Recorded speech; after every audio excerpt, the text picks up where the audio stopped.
Well, we're back. We're back coming in the middle of the election season, so we'll get some information and opinions on what's happening there, but most important, what's happening on the Hill that affects Milford. In the last couple of years, we've seen large increases of school kids, 200, 250 a year. And luckily, we got $7 million incremental money from Beacon Hill to help us through it. So tonight we want to talk to our rep and see what's happening. Brian, why don't we start with an introduction? Brian Murray, State Representative for Milford, Mendon, and Hopedale, and glad to be on your show as always. Now, you gave up the sliver of Medway.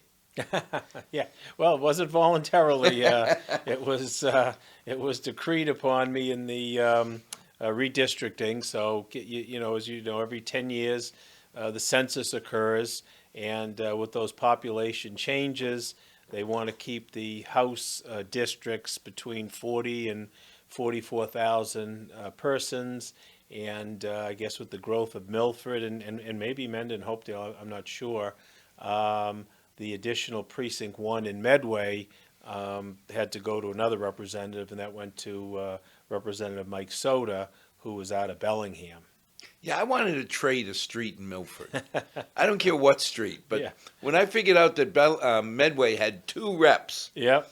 advocating, because you said it, you can't advocate for one part of a Oh, town. no, we worked together. It was Representative Jeff Roy out of Franklin, who has 3 out of the 4 precincts in Medway, and I had one of the precincts. And of course, your own constituents within your precinct, you would deal with whatever issues they have. Might be unemployment or something with the registry, but anything town-wide, of course, we both work together on those. All I know is Medway had 2 votes in the House. Yes. Milford only had 1. Yes, yes. Medway is doing good. There's a lot of growth over in Medway, and they're having some growing pains, but they're doing a nice job and taking care of the community. It's it's a well-run community. Did much change as far as the makeup? I mean, when you think of Republican versus Democrat, liberal versus conservative, after the census, did much change for you? Well, no, not for me. I mean, obviously Milford. I've got roots here, but also Hopedale and Mendon. I've always had close relationships with many people in those communities. As a lawyer and through family and friends and so forth. So I'm very pleased and very comfortable with the towns that I represent. Because I know that I remember the great one was Richie Neal, Well, where he had the banana. yeah. It started in Milford, went almost all the way out to Springfield. Right. Yeah, we were the tail of the dog or the tip of the nose, whichever way you want to start.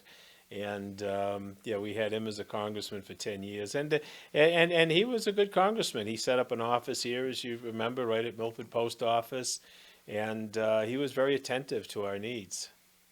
Yeah, it's always when you hear they're spreading out the Republicans. How far can you stretch 12 people? Well, I don't know. So Senator Fatman, who, Ryan, who, had Milford, his district lost Milford, and he picked up a lot of towns west. Munson, Wales, some of these towns that I barely have ever heard of, and that's a heavy Republican presence in there.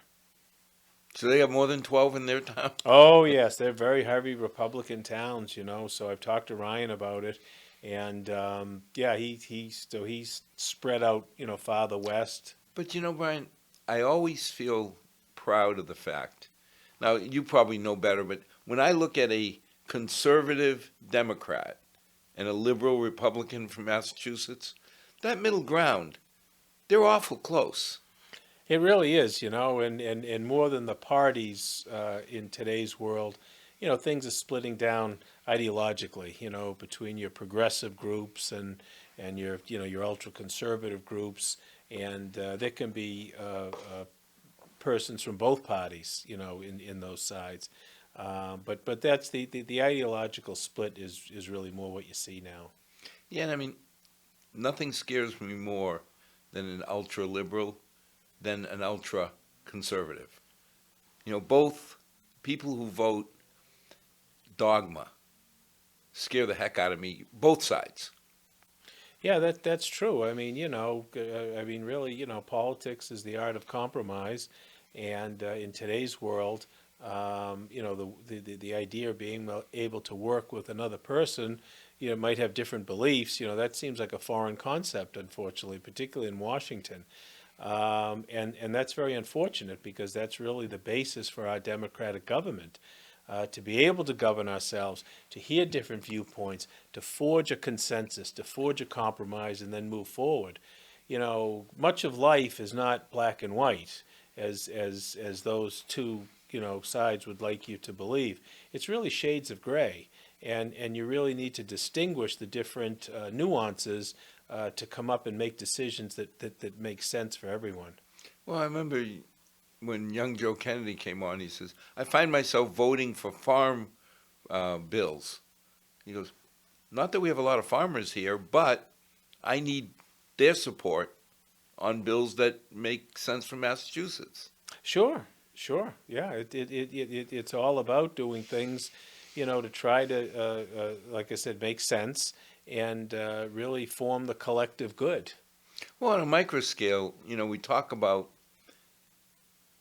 128, the band of 128. And then you look at Central Mass. Although we did have a candidate once come on and say that he really takes pride in covering all of Massachusetts, all like Western Mass out to Worcester. That's right. A Yeah. few friends of mine made a comment how they did not consider Worcester Western Mass. Yeah, I don't know that that's Weston. Actually, to us, it's Northern Mass, right? But Milford is a very uniquely situated community. We're right at the corner, as you know, the triangle of three counties. We have Norfolk, Middlesex, and obviously we're in Worcester County. So, from a legislative perspective, there's the Metro West Caucus, which is like that Framingham, Metro West area, which, I play a part in.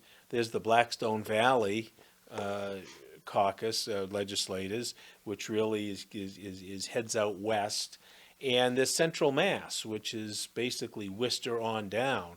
So, I've got my feet as a representative of Milford in all three of those kind of groups. And on the one hand, it's difficult to try to, stay up with, the issues that affect those three areas. But on the other hand, I find it a huge benefit because now I have relationships with all three groups of legislators, and there's strength in numbers, and you really need to try to exercise that leverage, with all three of the groups. Do small towns ever really get representation in Beacon Hill? Well, when you talk small towns, I just think of Western Mass. Yeah. And some of my colleagues in the House, oh my gosh, I think they could represent 15, 20 towns. That's like a senatorial district. So they may be very small towns. However, each town does have its own select board. They've got their own sets of issues. So, I don't know how some of my colleagues from Western Mass can keep up with what's going on in all of these towns. But that's the real small town area, that whole Western Mass Yeah, I area. guess they wouldn't look at Milford as a small town. No, Milford really, and you know this certainly well. Milford has many of the characteristics of the gateway cities. Of New Bedford, of Lawrence, of Lowell. We have a lot of the same demographics. We have a lot of the same challenges economically. Pressures on our school system, pressures on our public safety, but we're not a city, we're a town. Yeah, I was amazed because when I found out that half the kids in the high school are on the free lunch program Yeah. or reduced, I mean, that means that you're making less than $34,000 a family a year. Yeah, it's all guided on the federal poverty guidelines, And you're right, Milford school demographic is at or above 50% low income, um, which is one of the reasons why Milford is eligible for as much school aid as we are under the Student Opportunity Act, which we passed a couple of sessions ago to really fund those districts that have the demographics that Milford has. You know, your English as a second language learners, your special ed student body, and your low income. And Milford hits on all three. And there's another grant opportunity that just came out this month, and I have been back and forth with Superintendent McIntyre and John Erickson on the school committee because he's the building inspector, very in tune to facilities. So Milford is eligible for about $700,000 in HVAC improvements in the district because we meet the eligibility requirements that we just talked about. Now, also reaching out to me on that grant was Mendon Upton, and they need it very badly as well. They don't qualify for it. So they're not eligible to get those kinds of funds, and Milford is. And I know Kevin and Kathy Perry, they're working on that grant application right now. Well, that would be wonderful because we've got some big high-vac bills coming in our budget. Yeah, so I mean, I don't know, what specifically they're looking at, whether it's a Brookside or even a Woodland, a Memorial or whatever, but, those funds are on the table and, we're eligible, so, let's get them. It's hard to think that Stacy needs renovating. Yeah, I know. It just seems, when I first moved back to Milford, I remember coming back and thinking, there's some kind of curse on me. Because I went and looked at West Street School. Okay. Where I was first grade. It wasn't there anymore. It was a parking lot. There's a house there now. Okay, let me go to Oliver, where I did second, third, and fourth grade. There's condominiums there now. Then I went and said, okay, I'll go look at Spruce Street. That's where the library is. And then I looked at Stacy, and it was boarded up. Yeah. Yeah. I said, oh my God, I've got to curse every school I went to. But it felt good when the town voted to keep Stacy as is. Absolutely. Absolutely. That was a heck of a project. Now, that goes back almost 30 years. I mean, I think we finished that project in 1994, 1995 maybe, and that was spearheaded by our former superintendent, Tom Cullen. And, of course, I was on the school committee at that time, and you were on the finance committee, and you know what we were going through. In the early 1990s, we had, I think, 3 consecutive years of negative free cash. Yes. Which, I didn't even know you could do that, but I guess. Well, you're not supposed to. Yeah. And regardless, we got that project through with that kind of a financial basis. And at that time, the state reimbursement was 72% for Milford. So on that $12 million project, we got 72 cents on the dollar from the state on it. And like you said, save the historic, buildings of Milford, wrapped in that connector building where the gymnasium and the library are. And it's been a great, great facility. Well, you remember, that was going across Spruce Street from Spruce Street School was traumatic because you were going to Stacy. But then you had 7th and 8th grade. Then that, whatever it was, 20 yards or 30 yards to go to the high school. That was the scariest walk you ever made as a former 8th grader becoming a freshman. Well, see, I didn't get a chance to do that because my freshman class was the first class at the new high school. And you and I, as old-time Milfordians, can still call the high school on West Found Street the new high school. And my freshman year was 1973, which was the first year that school opened. And if you want to talk about chaos and pandemonium when that place opened, because it was huge. And, nobody in the community was used to a building like that. And do you remember the excitement of having the rotary phones in each classroom? Oh, gosh, yeah. There were phones, intercom systems, and that first year they had the mods. They called them mods. And I think for some reason the mods were like 13 minutes long or some crazy time. And, it seemed like every 2 minutes, You're up and go. the buzzer was going on. And oh, I remember, it was quite an No, event. we've been fortunate in the last couple years because the challenges just weren't being funded. Yeah. Until you change the equation, we had such a large percentage of the three main food groups that you targeted that it was hard. And you've got Kathy and Kevin up at the school saying, we need this money. We all agreed. But we didn't have the money that we wanted to give them. I mean, last year, when they came and said they needed at least 6 million incremental dollars, my heart started skipping a beat saying, where are we going to get 6 million? Yeah, I mean, but they face a lot of challenges as a system. They really do. It's got to be so difficult to deliver education with such a diverse student body, that we have. Not only ethnically, but economically. So it creates a lot of different things that don't occur in systems that are more homogenous. And I say this all the time, and certainly it's not perfect, and there's improvements that can be made, but I think that the school system does a heck of a good job.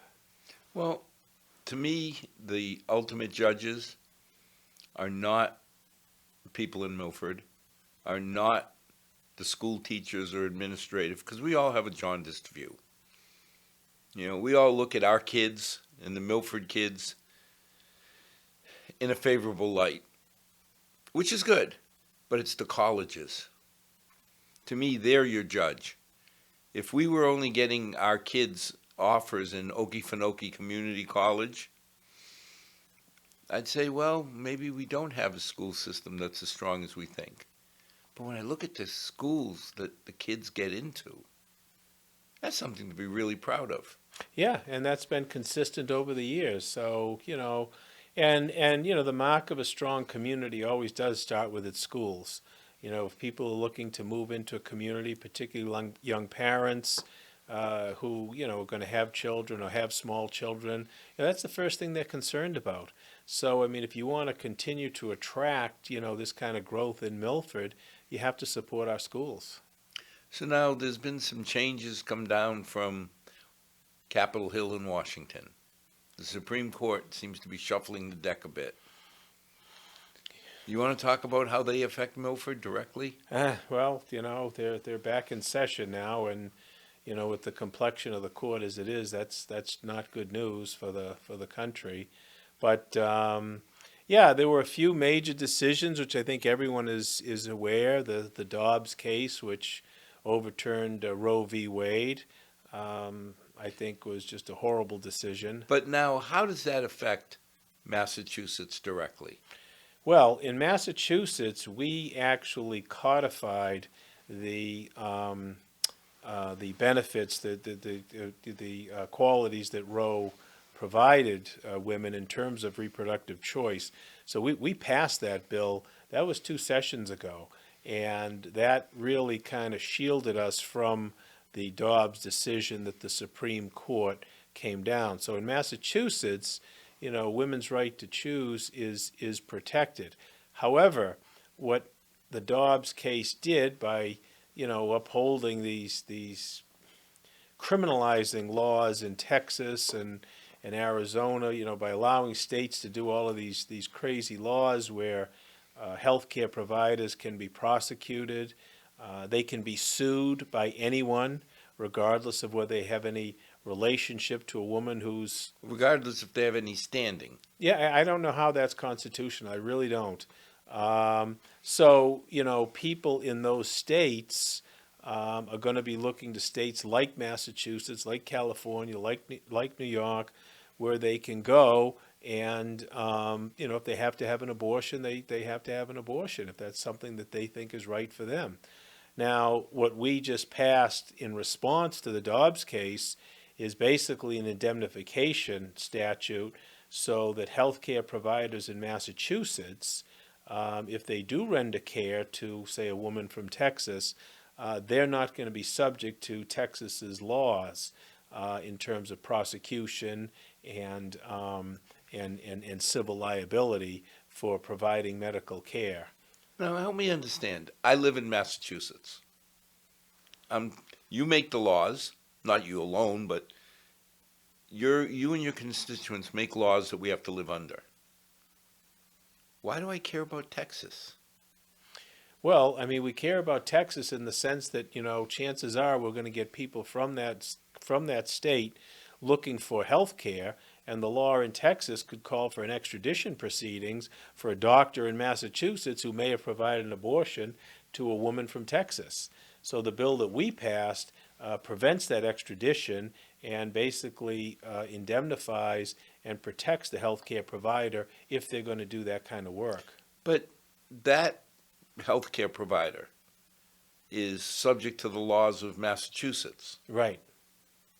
Somebody comes into Massachusetts, they should have to live with our laws, or don't come here. Absolutely. Okay, so how does it work in reverse then to say, hey, Idaho, we don't like the fact that you do this, so we're going to sue you?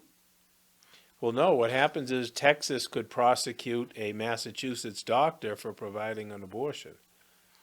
But what right do they have to come in? That's the law that they've passed in their state for Texas residents.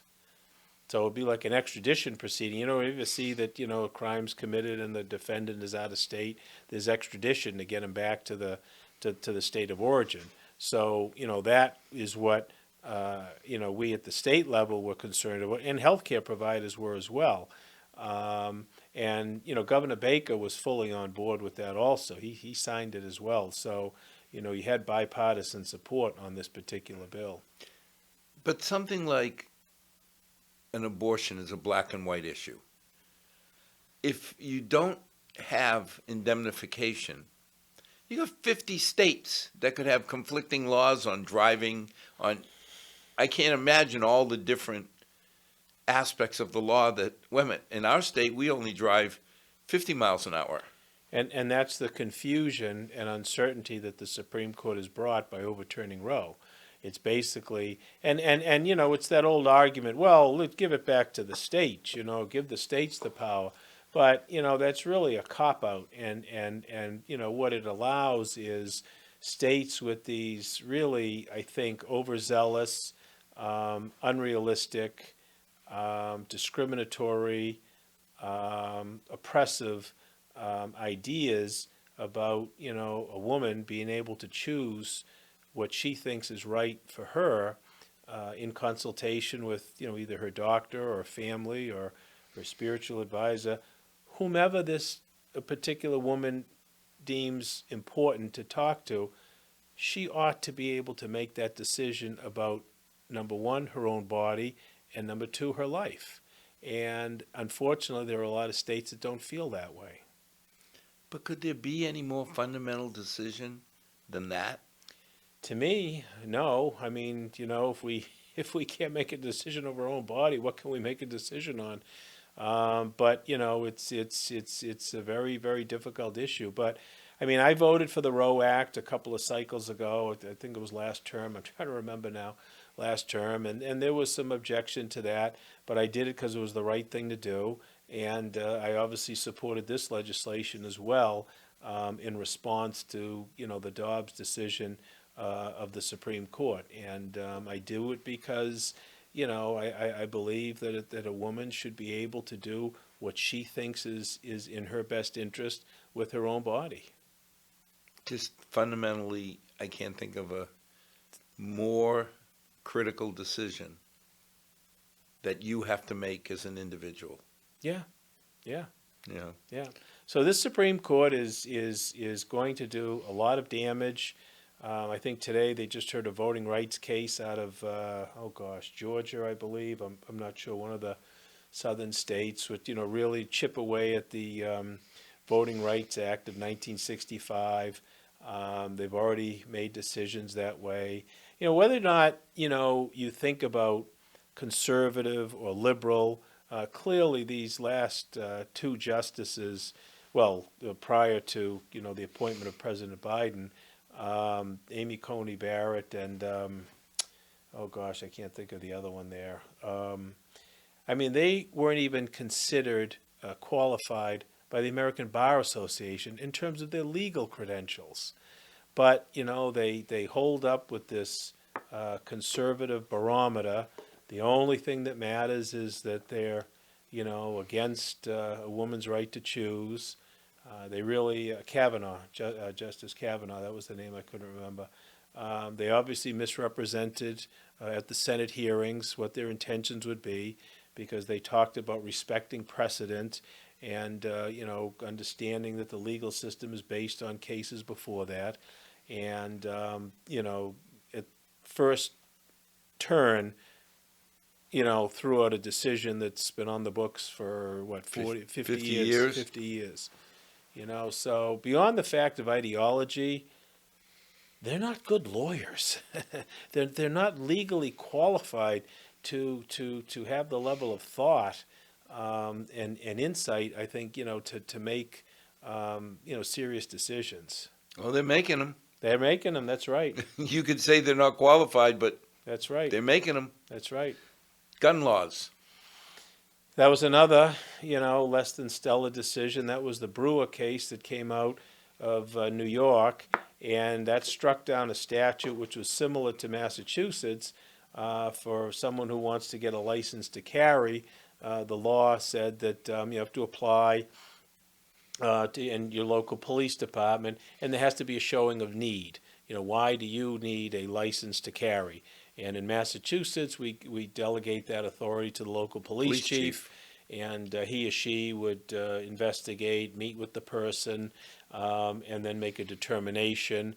And then, of course, if the person is aggrieved, there's legal process. They can go to court and appeal it and so forth. And, Milford has been involved in a lot of that. I've talked to former chief and current chair of the select board, Tom O'Laughlin. He's very well versed in that and has done that over years. So that threw that out. So we, met that with legislation this past summer to kind of strengthen that a little bit. We shortened the time for applications for LTCs from 6 years to 3 years, so that we can have the police really make sure that they've got a better sense of the folks that they're dealing with. Sometimes things can happen, things can deteriorate over time, just to give a little bit more control. And there were some other changes as well to try to kind of, pick up some of the gapping that the Brewer decision made. But now, what was the downside? I mean, if I want to carry a gun, and this is a pistol, it's not a shotgun, it's not a rifle, and I have to go talk to the chief of police, I mean, the odds are, even Milford, which I keep calling a small town, but at 30,000 plus, we're not small anymore, Tom or his officers more or less knew most of the people applying. Oh, sure. Yeah, and that's the whole idea behind it, to give that, kind of oversight to folks, like you say, in the community that know the community, as opposed to somebody from Boston, where you might have to go this through. folder, that folder. Yeah. So, I thought it worked well. I didn't think that it was an overly burdensome requirement, but that's the complexion of the court that you have now. And we're going to continue to deal with those things. There was the case they came down where they chipped away at the EPA's authority to, regulate environmental situations that occur. That's going to make it more difficult to make sure we have clean water and clean air. So and this court is going to be around for a while. These appointees are young. And they can do a lot of damage. So that's the new environment that we face. But why is it a surprise? I mean, when you think about it, a president is 4 to 8 years. Justices can be decades. A lifetime, sure. The Supreme Court's lifetime decision, lifetime appointment. Why is everybody so surprised that when you end up with 6 conservative justices, they're going to rule conservatively? Yeah, and I don't even know if it's conservative. I mean, if they were true conservatives, they would care about the environment. I think that getting back to the legal qualifications, when you read into their decisions and some of the explanations, it just doesn't make sense. It goes back to the fact that, well, in 1780 when they wrote the Constitution, this wasn't going to happen, so we can't, include this at all. Well, even the framers of the Constitution knew that it was to be a living, breathing document. It's not supposed to end the day it was written, and it's got to be adaptable to the changing times. But they're using that kind of historical context to really be a pretext, I think, for oppressing women and limiting rights for people. But don't those things tend to come around? Well, only if you have a change in court, and that's going to be difficult because they are lifetime appointments. These justices are going to be there. I mean, look at how long Clarence Thomas has been there, and I can't think of anybody less qualified to be a Supreme Court justice. Maybe Kavanaugh and Amy Coney Barrett than Clarence Thomas. I mean, it's absolutely ridiculous that person is on the court making those kinds of decisions. That's where it's at. So I think what's going to happen is, I think the changes are going to have to come maybe from the business world. Maybe people who are concerned about environmental issues can speak with their dollars and maybe impress upon corporations, to not pollute our water, to not pollute our air, and change can happen that way. I think that we've got to look to some of the states to be leaders in asserting rights for people, and I'd like to think that we're doing more than our fair share in Massachusetts. I mean, we responded to those decisions pretty darn quickly this past summer. I mean, we were in the middle of full legislative session, and these Supreme Court decisions were coming down every week, and we were ready to go. We passed legislation to meet every one of them, all in the time frame, I think, of June, July. It was a very hectic legislative session that we had, but I'm really proud of the fact that we met these challenges here in Massachusetts, and hopefully, I think, set a model out for some of the other states in the country.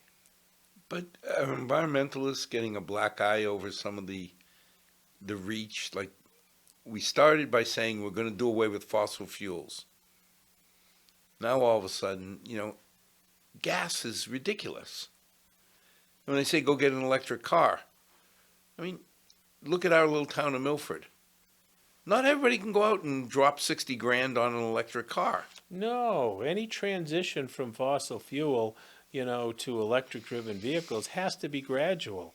And, the federal government passed a major piece of legislation, and we in the state did also. Legislation that was led by our friend Jeff Roy in Franklin, as the chairman of the Telecommunications, Utilities, and Energy Committee, to make Massachusetts the forerunner on offshore wind. So we've passed legislation to really encourage the offshore wind industry to build mills and also to construct the turbines in Salem and in Fall River, where the old coal plant was. They're going to be constructing the cable. So that's major industry coming into the state, major jobs, working to build up an industry that will get us off of fossil fuel. Now, that's not going to happen tomorrow. So, the environmentalists, the real progressives who are not happy with the progress of things, you need to realize that things happen incrementally. So even if you had no fossil fuel tomorrow and everything was solar and wind generating electricity, we don't have the battery capacity, we don't have the storage to be able to handle that, and I don't know that our transmission infrastructure can handle it as well. So all of those things have to upgrade over time to get to the point where you've talked about. And I think reasonable people can work towards that.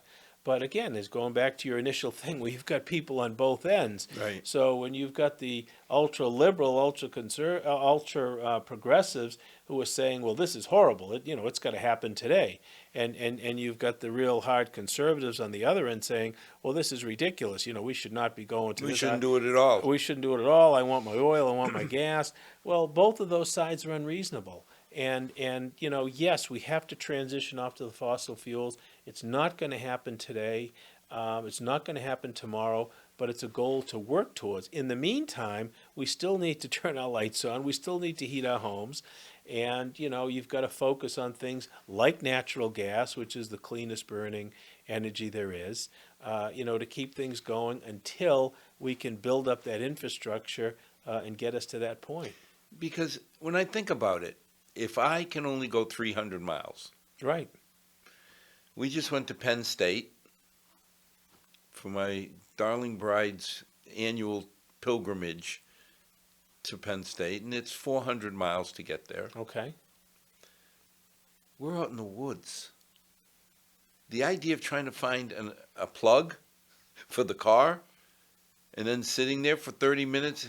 Oh, I think it's even longer than that. I think the charging takes a while, I had a hard enough time with 6.5 hour drive. Yeah. If you had to put an hour, and I didn't have my grandkids with me; they were in another car. So again, I'm not fighting the concept of where do we want to be, but it's like you say, you got to have a transition plan. Absolutely. You know, Absolutely. if you sink the boat on the way to the dock, I don't care how good dinner's going to be when we get there. Right. Absolutely. Yeah. Yeah. So. And then when I hear in California they're talking about rolling blackouts and don't charge your electric cars between 3 and 6 p.m. You can go to the electric vehicle, that's fine, but, you still got to generate the electricity. So, okay, so how do we do that? Well, we don't want to use gas. We don't want to use oil. We don't want to use nuclear. We don't want to, well, okay, we're going to use wind and solar. Well, there are some days the wind doesn't blow and the sun doesn't shine. So what's our battery capacity? Oh, we don't have any. So you've really got to deal with those kinds of issues. And if you have full electricity, I mean, just go outside when you leave here. Look at the light poles. Look at the transformers. Those things have been there for years. Can that wiring can that Replacing a cable all of system, those overnight is just not going to be practical. I don't think that can handle the increased capacity of electricity as built now. So there's so many things that are interrelated into If it. all of us got home and plugged in our car at 6 o'clock at night, the Yeah. drain would be substantial. It is. So yes, it's something that we need to work towards. I think it's an incredible economic driver, which I think the progressives and the environmentalists are losing that part of the equation. I see it as a big economic driver. This solar wind, the offshore wind industry, I think is going to be a great boon for our economy. To me, that's the most compelling argument, as well as trying to reduce fossil fuels. But it takes time, and it takes investment, and it takes a plan. And I like hearing you say, we're building this in Fall River. We're building this in New Bedford. Yes, It's about time that we stuck up for ourselves, absolutely. because I'm all for a level playing field. But it's got to be level. It feels like level is I'm running uphill Right. as Right. American industry. Right. So, bringing back some of those technologies just makes me feel better. Yeah. Yeah, it's jobs, it's the ancillary, the spin-off effect, and they're building good stuff. You know what I mean? This is really what you need to try to get there. Now, on a lighter note, Yeah. I hear good things about our economy in Massachusetts. Well, I mean, I hope so. I never want to jinx anything. I mean, yeah, the revenues are up. We've got a huge budget surplus. There's going to be a tax. It should be a refund, but I think there's going to be a tax rebate to all citizens. From what I hear from the administration, that's going to come out in November. and everybody who paid state taxes is going to get a percentage back because of the amount of revenue that the state collected. Now, how did that happen? I mean, when you hear, I'm from the government, I'm here to help you, you Yeah. get skeptical to begin with. When you hear the government's going to give you back money, how did that work? Well, it's a law that apparently got passed in the late 1980s, I believe, and it was voter driven. I think from that old Citizens Against Taxation group. And there's a certain benchmark. If income comes into the state higher than this benchmark, then the state is obligated to return it back to the citizens. It only happened one other time. I think the year after they passed that thing in 1988 or 1989, and at that point it was only $26 million that had gone back to the taxpayers. So right now we're looking at close to $3 billion that's going to go back to the taxpayers. Now, the last time, was it under the Obama administration? Doesn't matter. The last time I heard we were all getting tax rebates or refunds, by the time it actually happened, I was a taxpayer. I got nothing. My wife was a taxpayer. She got nothing. Both daughters got nothing. My mother got a check, and she hadn't paid taxes. You know, she was in her 80s. She hadn't paid taxes in 5 years. Are we really going to see this money, or is it going to get I don't know. filtered? I hope so. I mean, the statute, when you look at it, says that it's got to be returned on a proportional basis, meaning the more you pay, the more you get back, as a refund. I'm sorry, as a tax. Rebate or? As a rebate, refund as a credit on the next year's taxes. So Governor Baker, doesn't interpret it that way, and he's going to, authorize it as a straight payment to taxpayers.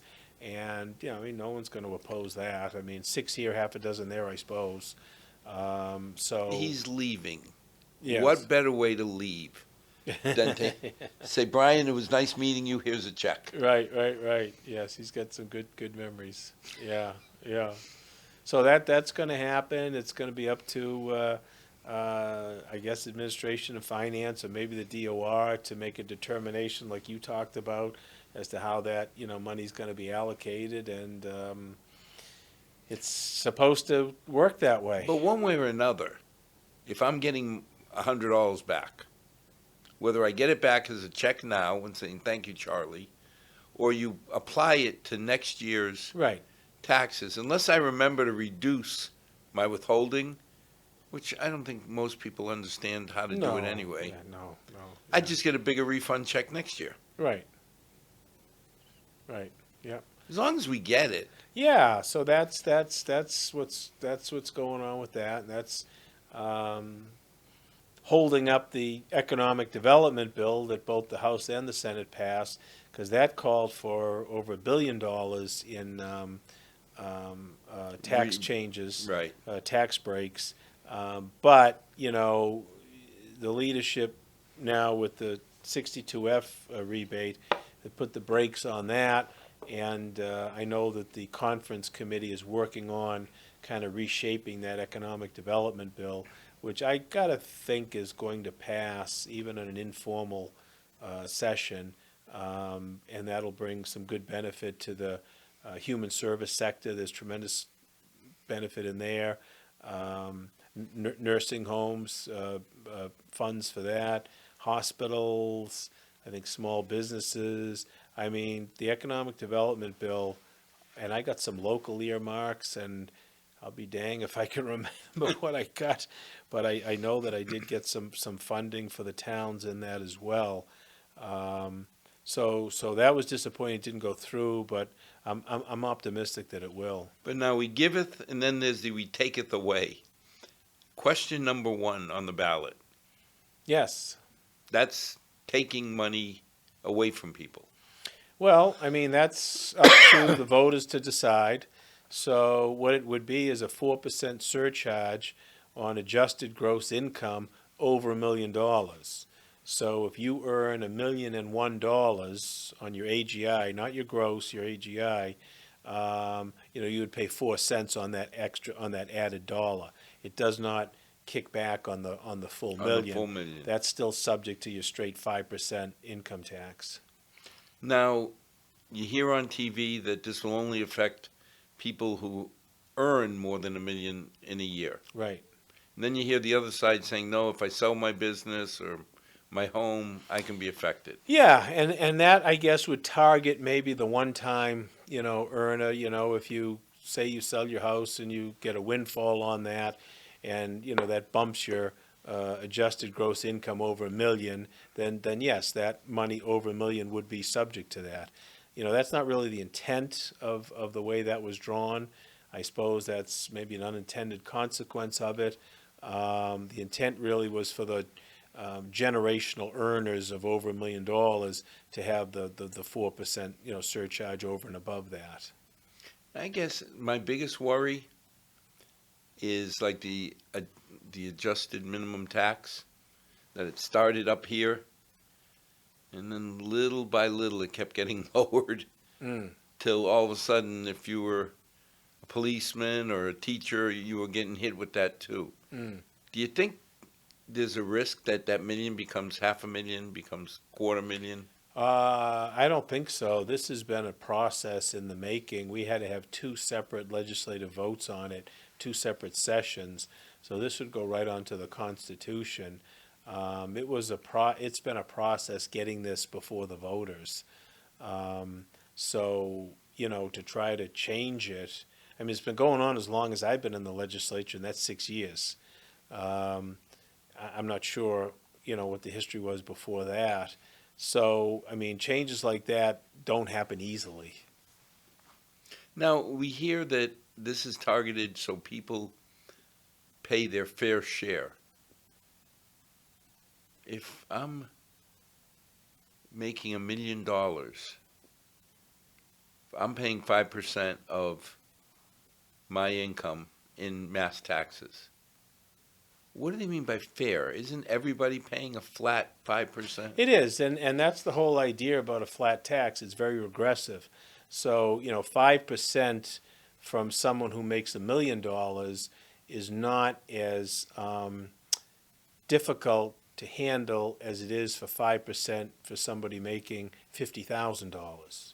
Do you know what I mean? So a flat tax is very regressive. It always affects the lower earners much more severely than it does the higher earners. And if you remember, the federal tax for many, many years was progressive. So, and it still is, but the rates have changed a little bit. So, the higher earners would be in a different tax bracket, a different percentage. Massachusetts doesn't have that. It's just the straight 5%. So I think that's where the proponents come up with that I just have a hard time looking, when they say, well, this person only paid $1 million or $2 million in taxes. I'll bet you don't know a lot of people around Milford who pay millions of dollars in taxes, and I would have a hard time saying they're not paying a fair share. Yeah, and I don't know that particular question is going to affect many people in our community, to be honest with you. So I only wish it did. Yeah, that's true. Yeah, I mean, I think maybe your Wellesleys, your Newton, your Brookline. I mean, I think it's a different, dynamic there. But that's where that concept comes. The flat tax is very regressive. It's much more detrimental and harmful to lower earners than it is to higher earners. Question 2. Can you explain to me the dental? Oh, the dental insurance. Yeah, so that's being put forward by the dentists. And it basically is a requirement that dental insurers pay at least 83% of their earnings for patient benefits as opposed to employee benefits. And I think it comes from the fact that many of these insurers, not only dental but certainly health insurers, the CEOs, and if you remember many years ago, Marie Parenti always railed against this, and she was right. A lot of these CEOs are getting these huge bonuses, and health insurers have gotten away from the fact that their job is to provide insurance so that folks can get medical services. And they think that they're investment companies. I was going to say, wait a minute, isn't it a job to make money for the stockholders? Yeah, that's yeah, they make money for the, as opposed to their nonprofit and all of that sort of thing. But, they're generating, huge amounts of benefits, for their employees and their CEO and their board members, and it's become a profit-driven business where, like we talked about before, when you look at that triangle, where you've got the healthcare provider, you've got the patient, and you've got the insurer. They're all related on a triangular basis, and when you look at that relationship, it's really the insurer I was going to say, isn't that winning. more like Yeah. more like two little dots and one big dot? It's the insurer that's making the money. The healthcare provider is going to provide the service. He or she may bill $100, and the insurance company say, well, okay, you're billing 100, we're only going to allow 50. The patient gets the service, pays the health insurer a premium, every year that increases, pays a huge deductible, and it still has to pay more, to the provider. It's the insurance company that every year increases are tremendous, and the profits are there. So, I don't know really the full dynamic of this particular question, but I think the general concept is a discussion that we need to have. And if this pushes that discussion more towards patient care, provider benefits, as opposed to insurer profits, then I'm voting for it. Well, I mean, if they're being honest and saying they can't cut costs anymore, and you're forcing them into an equation, that means they're going to cut salaries and bonuses.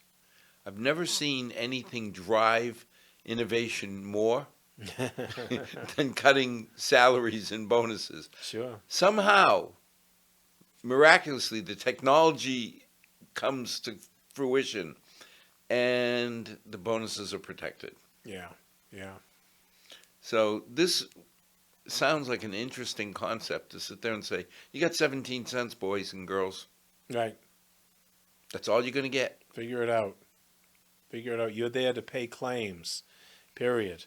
Administer the claims, pay them, take a fair return on the work you do, and remember that, you're really there kind of in a fiduciary role, to pay the for the benefit of the patient.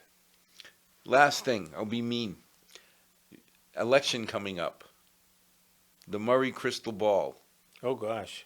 Okay, what do you want to call? Well, Let's start with the governor's race. yeah, I think Maura Healey's going to win that in a by a very significant margin. Sure looks that way, doesn't it? Yeah, it really does. And I mean, I think, getting back, I don't think she's, she's going to, once she gets in, I think she's going to have some rough waters because, she's not going to be as progressive as the progressives want.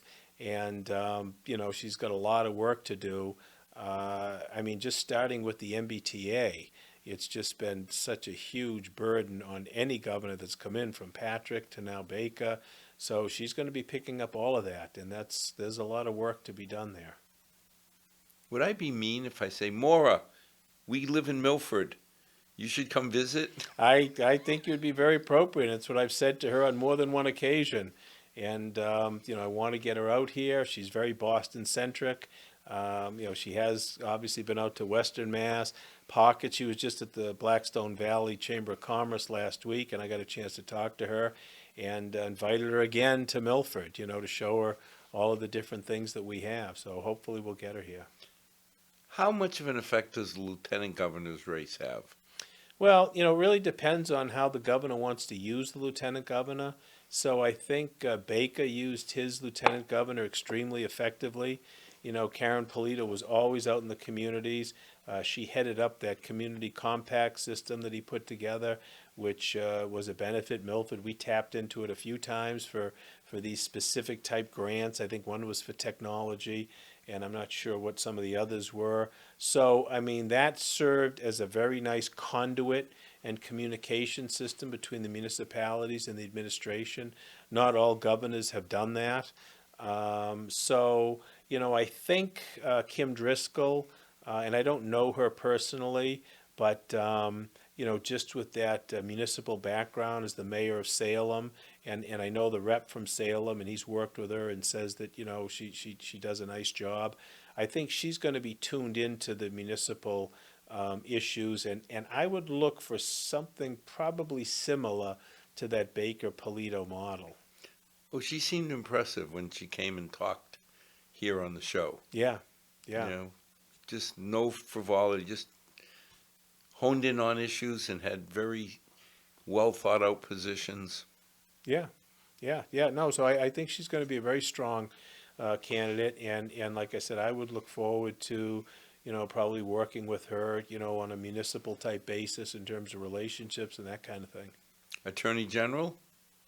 Well, Andrea Campbell, and she is coming to Milford. I've been in touch with her a number of times, and I'm going to bring her to, and I've worked with the Milford Police Union, so I'm going to bring her to Milford between shifts. I think I think it's the 17th. I've got to get back to her on that, and reach out to our police department because again, I think she's very qualified, but Boston centric, and I want her to hear from our police force the kind of stresses that we have out here in Central Mass.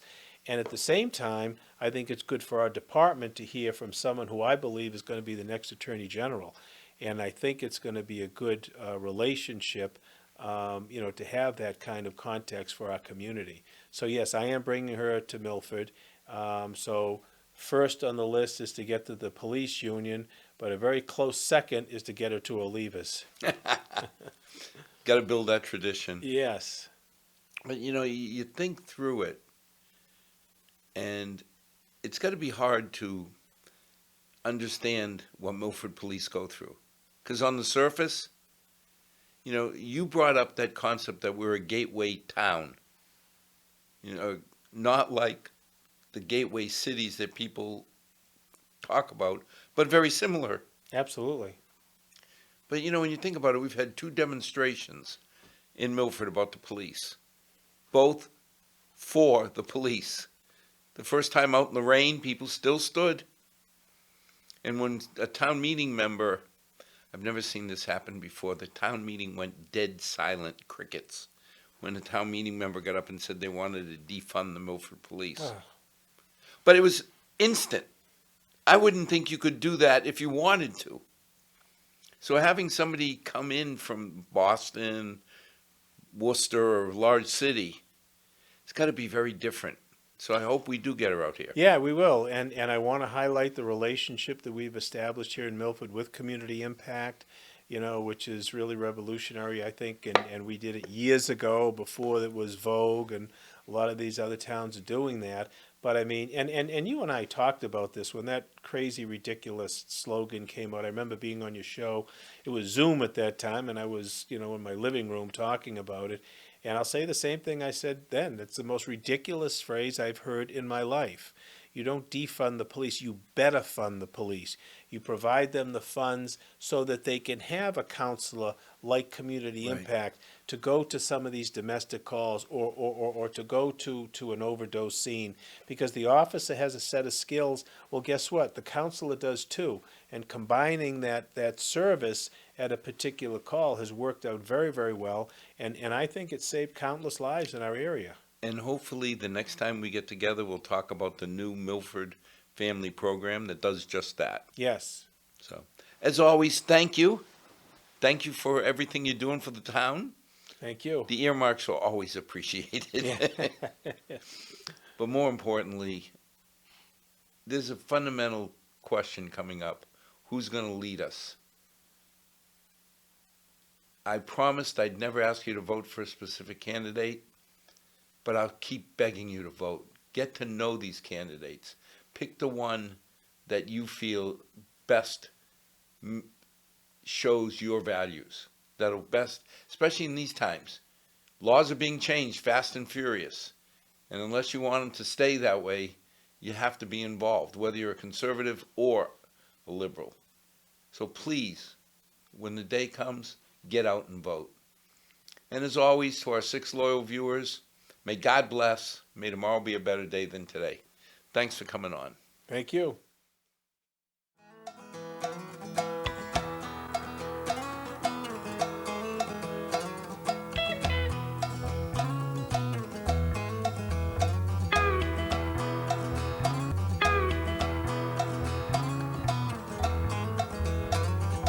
Far too long since I've been home. Been running all my life just